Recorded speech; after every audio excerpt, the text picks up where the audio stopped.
everyone, welcome to my channel. I'm Moxley Bug.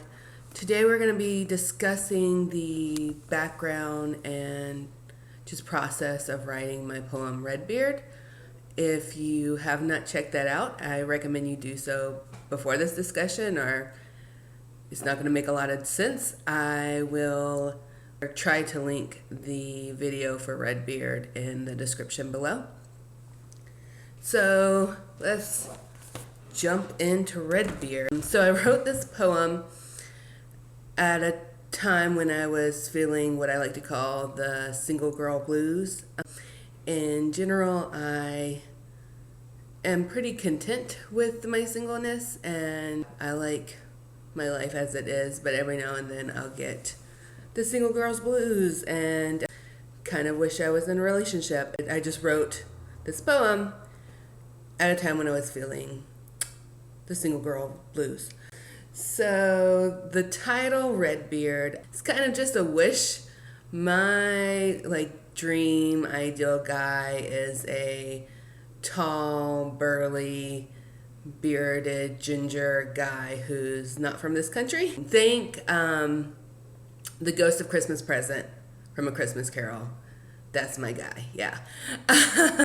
So I just thought it'd be cute to title it after that.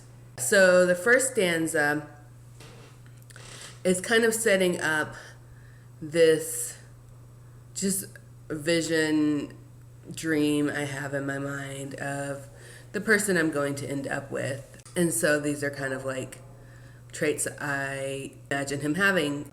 So obviously kind of laughter and joy is a big theme, you know, the warm eyes and mischievous smile and laughter. And I think that kind of just fits the whole Ghost of Christmas Present idea. I see him as, he's very jolly, you know.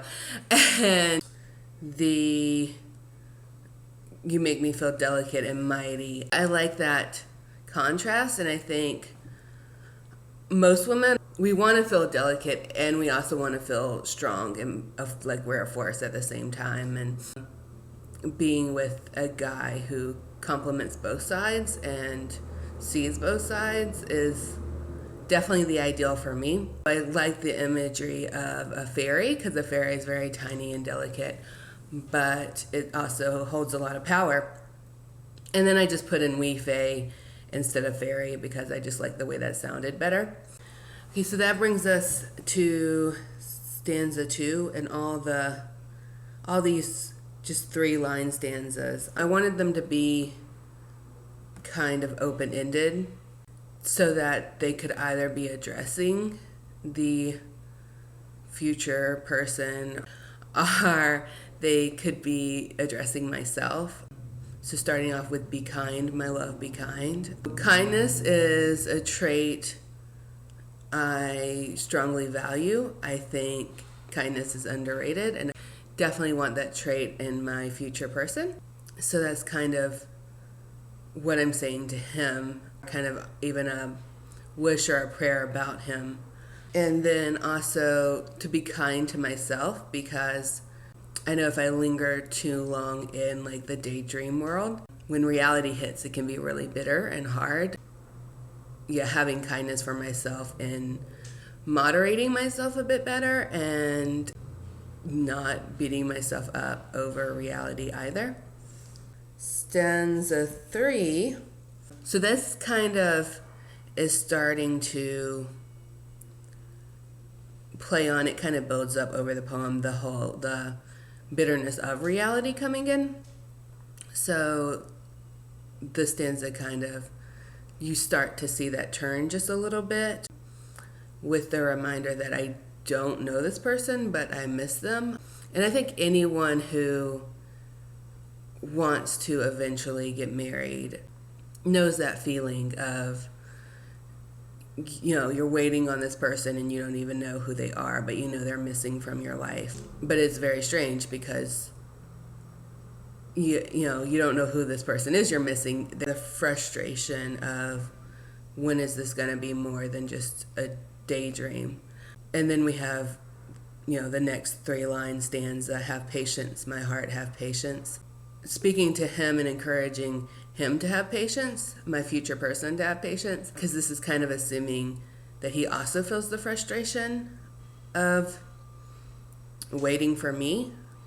Also reminding him to have patience because I don't want him to settle for someone else. I want him to wait for me, so that, have patience. But then also speaking to myself to have patience as I get frustrated. And again, as reality crashes in, I can get very impatient waiting for love to find me. So it's just reminding myself to also have patience and to remain open to the possibility, but also be thriving in my current situation. So that brings us to the end, the fifth stanza, where the fear has fully crept in. And this is, the moment that reality comes crashing in. So it's the questions of what if you're not reality? Can I handle that? And, basically it's the question of what if there's no one out there for me? What if my reality is just going to be this being a single woman for the rest of my life? Can I live with that? And then it goes to the tension of needing to not need you and prepare room for you still.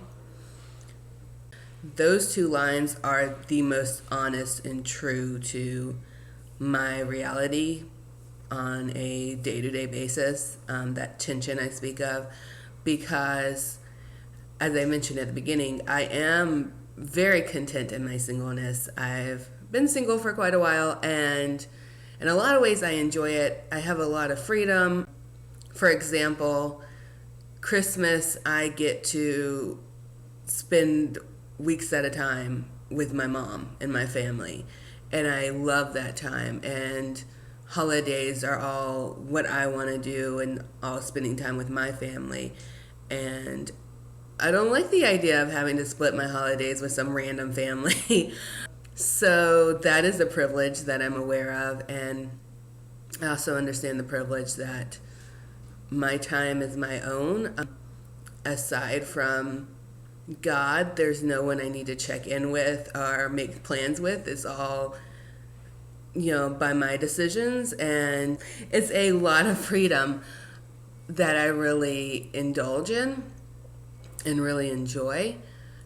Being in a relationship comes with a lot of compromises and a lot of sacrifices, and sometimes I don't know that I want to make those compromises and sacrifices. Sometimes I worry that I'm a bit too comfortable or too used to being single, that I'm not sure if I want to make space for someone else. And I usually tell my friends that whoever I end up with, whenever I end up in a relationship, that basically love is going to have to knock me on my butt. Not physically, I don't mean like an abusive way, but just like it's going to have to be jarring to kind of like snap me out or wake me out from my complacentness and comfort and being single. It's gonna have to be a whole kind of like cataclysmic experience.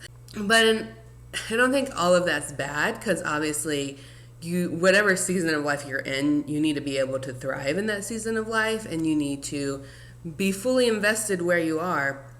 So that's kind of the tension, is being fully invested in my single life, because that's my life. That's what reality is. So being fully invested in that while still making space and learning how to be open to giving up a little bit of freedom and making compromises, keeping the door open and space open for another person to enter. It's just a very strange balance and a strange tension to walk through. And it can be a struggle at times. Those two lines just have a whole lot of truth in them. And then finally, the last 3 lines. So again, stay true, my dear, stay true is speaking to both the future person and myself. Kind of both telling him to not give up on me and telling myself to not give up on him, and not just completely embrace the single life to the point that I completely close the door on any potential relationship. So that was Redbeard. Yeah, so thank you for sitting through my explanation. Thank you for checking out my poetry, checking out my page. I hope you liked it. If you have any other questions about this poem, or just if it resonated with you, if there's something even you might disagree with, definitely let me know in the comments. I'd love to hear your thoughts. If you enjoyed it and you think someone else will, please share and please subscribe. I'm so glad you're watching this and engaging with me, because I just think you're really great.